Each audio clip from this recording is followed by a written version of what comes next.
This is going to be the second part of my spiritual journey, or the story that I told in the previous video. And this part I'll be telling you about how I divorced the church and why I had to, and the ramifications that came with that decision. Well, first I think we should start at why I needed a church in the first place. So after I got saved, I think I spent the first month or two in my room just reading the Bible, listening to sermons online, and just immersing myself in the scripture, in the word, all the lessons, all the stories, as much as I could and with all my time. But there was a kind of emptiness, a kind of loneliness that came with that study. For I wanted people I could relate to, people that understood what I was going through, because this was not just an intellectual endeavor, it was also spiritual. There were relations that I knew I was missing, because in the sermons that I was listening to, the pastors always emphasized the gathering of the saints, that as a saved person, as a Christian, you had to go to church to immerse yourself in the culture, to speak with like-minded people that knew who you were, that related to your struggles, to how you saw the world, to your perceptions, and to meet with people that not only you could relate to, but those that could also correct you, for you do not know everything, and you could not possibly read the entire Bible in a month or two, or probably a year. It is a very big book. And that's when I decided to look for a church. I found one, and luckily for me, the first church I went to was perfect. I was a perfect fit. It was a perfect fit for me, for the doctrine I believed in, the denomination that I wanted to go to, and they believed in what I believed in, their culture, their rules, their practices, the way they conducted their sermons, what they preached about was spot on. And I joined them, and I went every Sunday for the rest of the year. While going to church, I kept on reading the scriptures.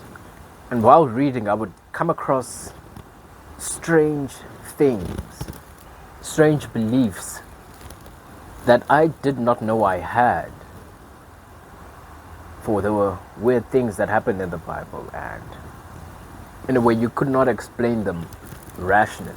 No rational man would believe that something like that could happen in our living world. And being saved, you believe before you have known, for that is faith. And so I was learning about all the things that I believed in that I did not know, and it was shaking me. It was disturbing my perceptual structures, what I thought was true, how I saw the world, how I structured everything and everyone that lived in it, that people were not so similar after all, that we are not all born equal, that we are not alike. And these differences weren't just in our physical appearances, in our bodies, our personalities, how we conducted ourselves in the world, but there were also spiritual differences. Well, the difference that I'd come to know was there are those that are saved and there are those that are not. And to have the love of the Father in you you would come to not love the world. The more differences I came to learn about within scripture of how people differ spiritually, the more things I learned not to love. That was when I started doing more research. I started reading more books to kind of elaborate on all the differences, all the new spiritual differences I was learning about within scripture form. In Calvinism, we are taught that we are predestined, that we were chosen before the foundation of the earth was made. And in that belief alone, there is a difference between those that are chosen and those that are not. And that is a spiritual difference, even though you may not be able to see it in the physical world. You may not be able to tell through physical appearances as to who is chosen and who is not. But it is true either way, and it is a very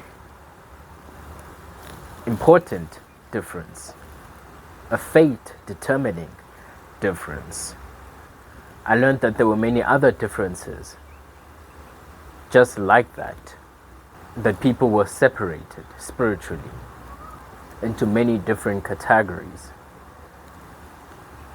And even though we could not see these differences physically, we could still sense them spiritually. We could still discern them in a way, if only we listened hard enough to hear what is unheard, to see what the eyes cannot see.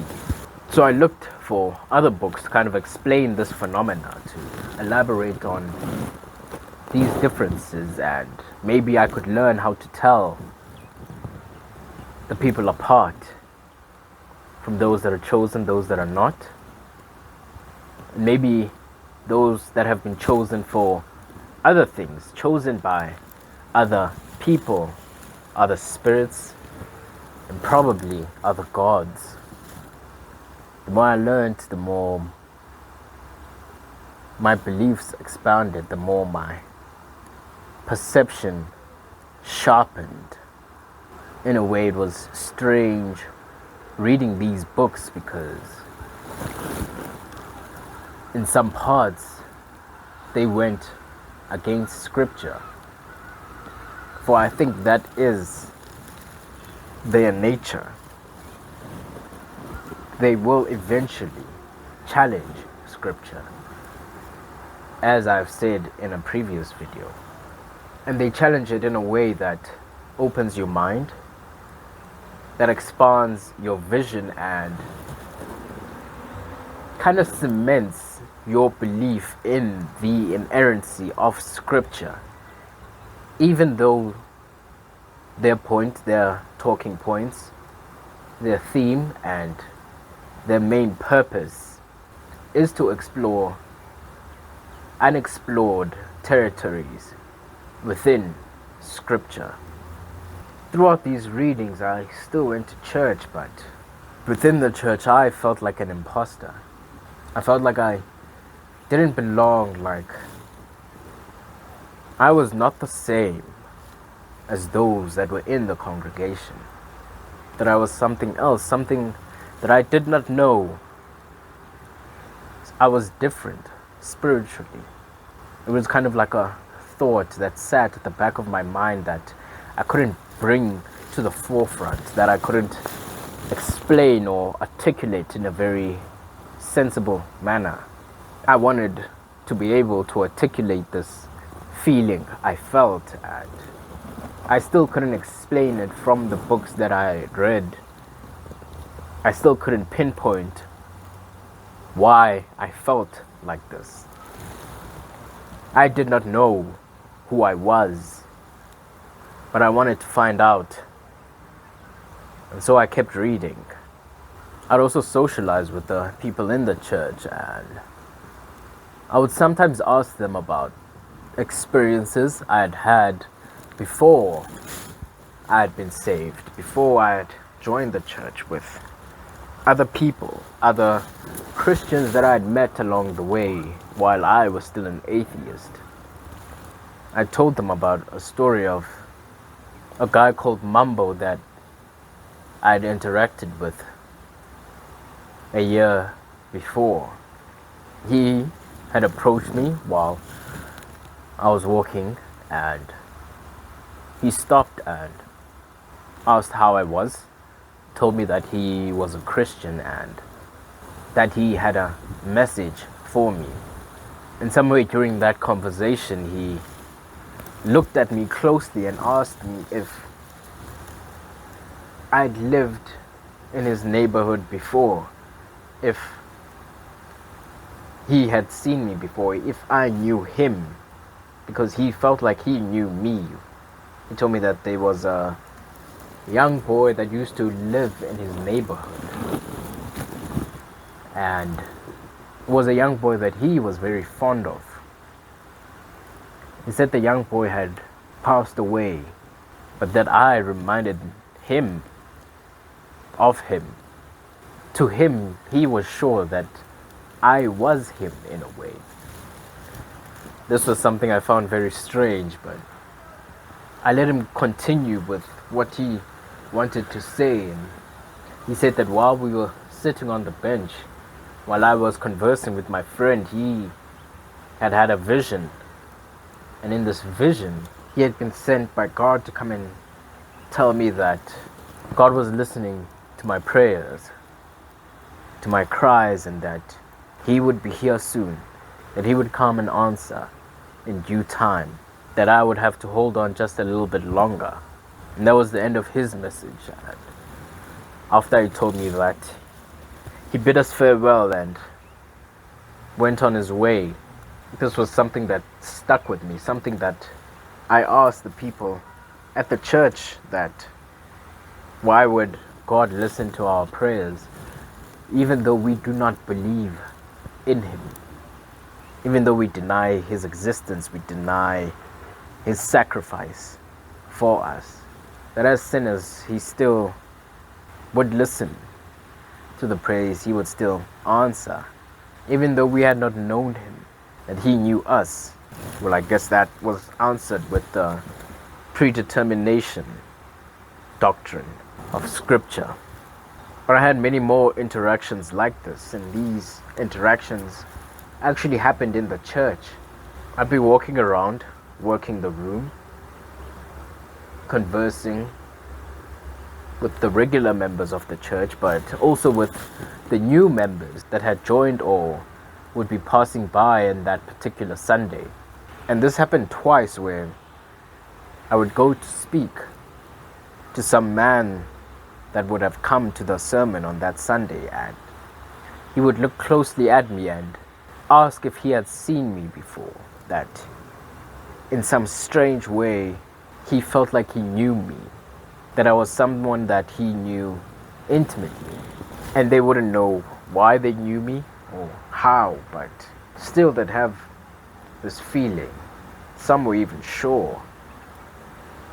And I would tell them that I had not known them, I had not seen them, I had not lived with them, not in any magnitude nor any form.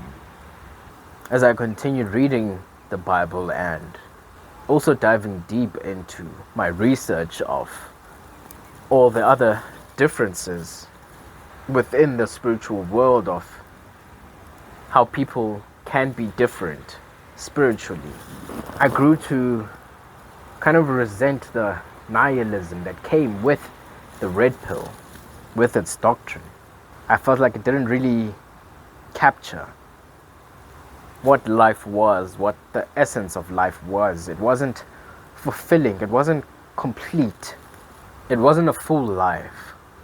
The ideal was a false god, and it was a god that I had stopped sacrificing to when I had gotten saved, but one that I had known, and one whose existence I could not deny, and it kind of shaped the way I continued to live, even as a Christian. It shaped my decisions. It shaped the way I perceived the world, the people I interacted with, the friends I made, how I made those friends. It still shapes me till this day. But even then, there was just so much more that I knew I did not know, that I had to know. And this lack ate at me every day. I still had that exact same feeling, that exact same nihilistic feeling of the red pill, even when I was in the church. While I felt like an imposter, I felt like this wasn't it. This was not where it ended, that there was more to it, more to this world, more to the workings, more that I could do, and that being in the church was not enough, that I wasn't doing what I was supposed to do. I wasn't learning the things that I knew I had to learn, even though I did not know what those things were. That feeling still ate at me, and I had to find out what that was. And I did that through my studies. I did that through reading scripture and many other books. And these books were spiritual books. They spoke about a whole host of different subjects. And these were books that I knew that I would not have been able to read if I was not well versed in the red pill teachings, in their principles, and how a red pilling comes about. These were books that I would not have been able to read if I was not a Christian. For you needed to be firmly placed within the principles of scripture to even understand what was being said, what was being taught. For that was the foundation. And these books branched out into a whole host of subjects. They spoke about other gods, different gods, about spirits, about different dimensions and knowledge structures, about strange occurrences and beings from other worlds. They also spoke about aliens and a whole host of other living creatures that were very different from the human race, that existed in different places. And from learning about that, I searched about what I was learning on the internet, and I came across a traditional healer called Vusamazulu Credo Mutwa, and he kind of like confirmed some of the things that I was reading about the different beings, about the aliens, the different dimensions, and the swords. And I found it absolutely fascinating that such things existed, that such people existed, people that could see far beyond our living world, far beyond what science knows to exist, what we have explored, what we have written down. And these studies were very rooted in ancestral lines, in knowledge that is stored within the blood that we carry, and the genetics that we have, and how they manifest themselves in the world that we live in. That our being was not just our physical manifestation at this particular time, that our existence was more fundamental than that, that our true existence wasn't our flesh, but that which is spirit, that which is carried as information, that is coded within our blood, within our ancestral lines, within the knowledge that they carry, the lives that they have lived, that you were them and they were you, and that this life that you are living now was just a branch and not the actual trunk of the tree. And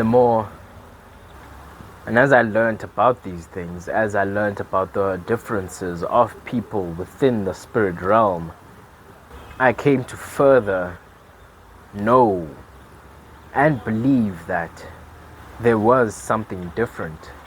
But these were thoughts that over time I learned to ignore, to completely push to the back of my mind, and I just carried on going to church, carried on living, carried on with my life. That there wasn't much to it, and that I had a life to live, that these studies were not fruitful.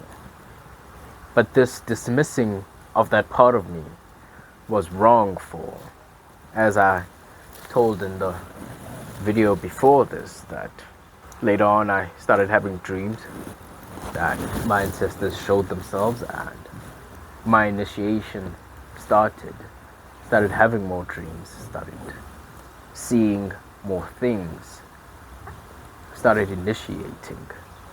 I kept going to church while my initiation continued, but at this point I knew that I was not the same as those that I congregated with, that I was something different, that we were not alike.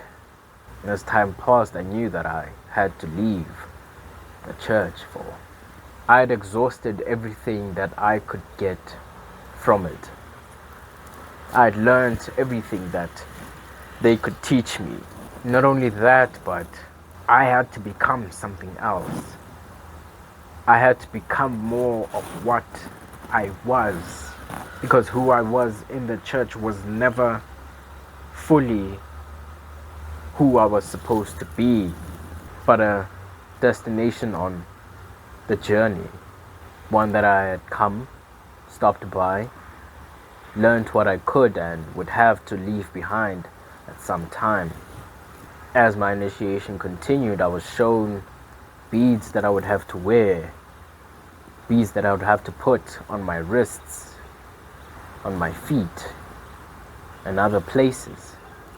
And in the beginning, I could hide the beads, but I was being shown more and more beads. And the more my physical appearance changed, I knew that I could not continue congregating any much longer. That sooner or later I would have to leave, and there would be no going back, that I couldn't turn back. As the time grew nearer, I approached my pastor and told him about what was happening, about how I was changing, about who I was. Obviously, he rejected it. He rejected what I was telling him. He rejected who I told him I had to become. This was expected, but something I knew I had to do for one reason or another. I had to declare it out loud. I had to speak it into existence. I had to let other people know and thus fully embrace who I was. Shortly after that meeting, I left the church and never went back. For there was a part of me that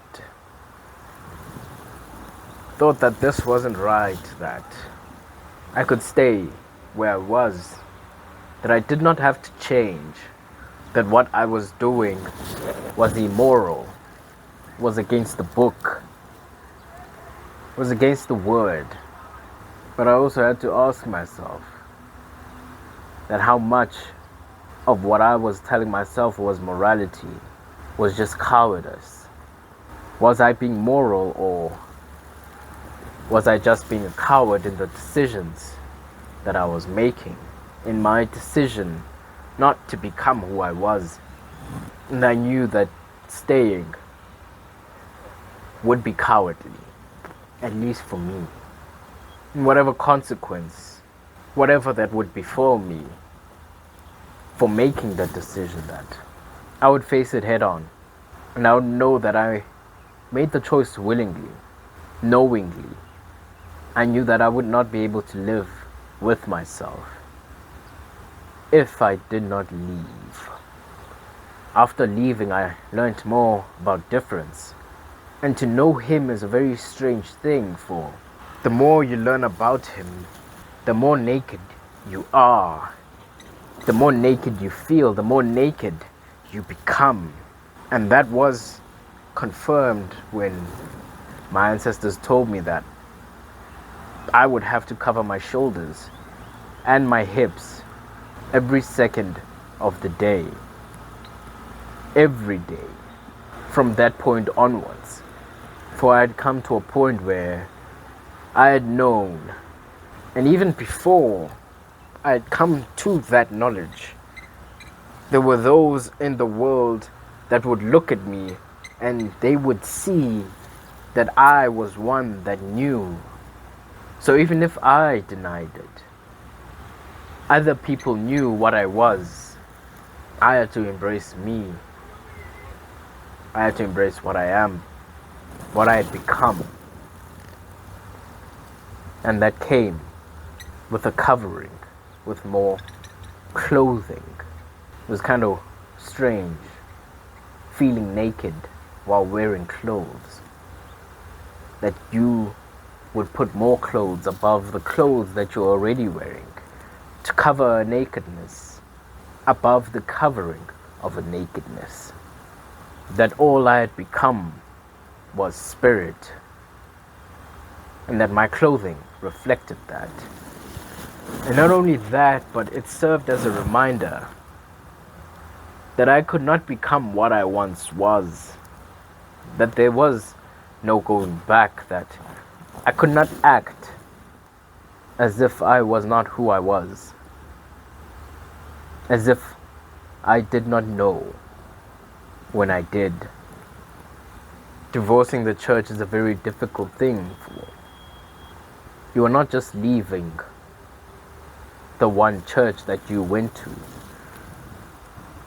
You are leaving every church, everywhere. There is no congregation that you can partake in anymore. And that is not the only thing that changes for. It changes your identity. You are left with no one to interact with. Who you thought were friends before become friends no more. And it may be difficult to find people of your kind, of your spiritual kind. And in some senses, you may never find them. Maybe not in this world. And that is something that you have to live with. And there's a pain that comes with that. It is something that you have to mourn. For a part of you has died. Your identity has changed. You have become someone else. You have become more of yourself. There is a price that comes with not fitting in. That knowledge could separate just as much as race, as tribe, as nationality, or any other thing that we use to divide each other. That to know difference would be a transformative experience.